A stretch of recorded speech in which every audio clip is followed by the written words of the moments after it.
I'm wondering today if anger is the emotion with which people who try to follow the way of love have the greatest struggle. And not that we need to pick one emotion per se, but it seems that oftentimes maybe we've been taught like you shouldn't be angry in such a way that we've pushed down in ways that end up going completely contrary to where we feel we're led as we move down the path of love. Martin Smith talks about it in his book, A Season for the Spirit, his reflection today. And he highlights a few different places, both in the Hebrew Bible and the Christian, where there are teachings about holy anger, aggression, violent interaction. And how might those be guides for us as we sit with this question of what we do with anger? For it's a God-given part of who we are, built into our neurological, emotional, psychological, spiritual system. He says, what do we do with anger? Often we're so afraid of it that we deny and suppress it behind false smiles. So it smolders below like a fire deep in a ship's hold, with the fumes seeping out here and there, igniting now and then in nasty remarks and peevish moods. Or anger rejected and bottled up inside leaks out and eats away at our own self-esteem like a caustic, inducing depression.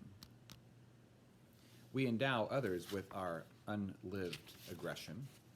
We become terribly hurt by others' remarks because we inflate their anger with our own, which we're refusing to acknowledge and use.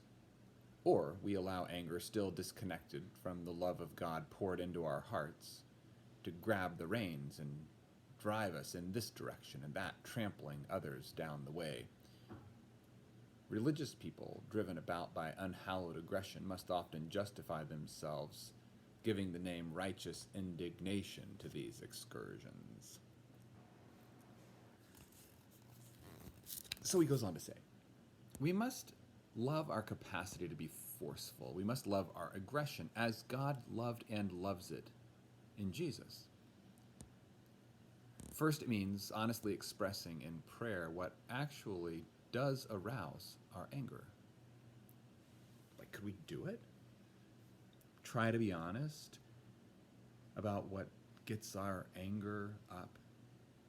It could be anything from something our neighbor did to us to some way God's failed us, ignored us, brought trouble our way.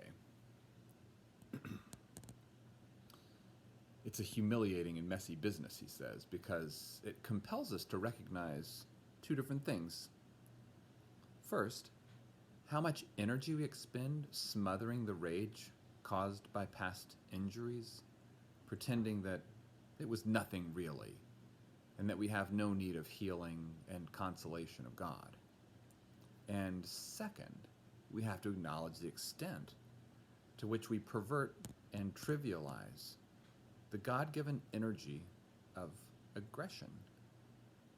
We fret and fume over minute frustrations, but as for the outrageous injustices in our world,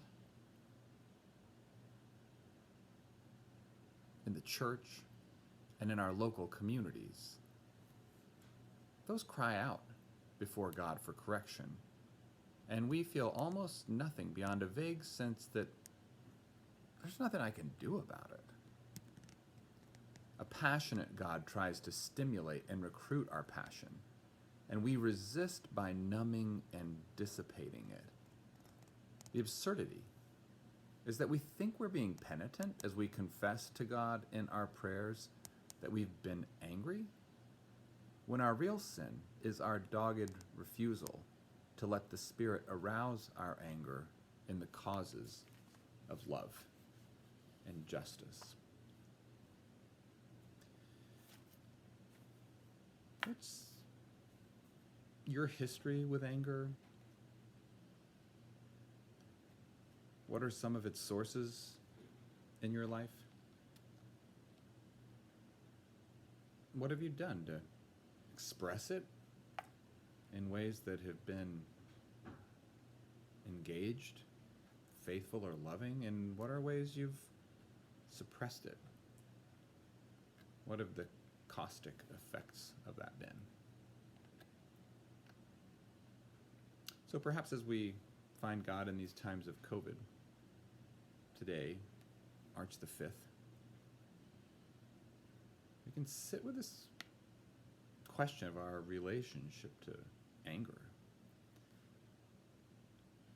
on a personal level, and also perhaps how our refusal to engage it has done a disservice to a community that could be better, were we to tap in and channel our frustration, our anger for the building up of the kingdom of God. Blessings on your day.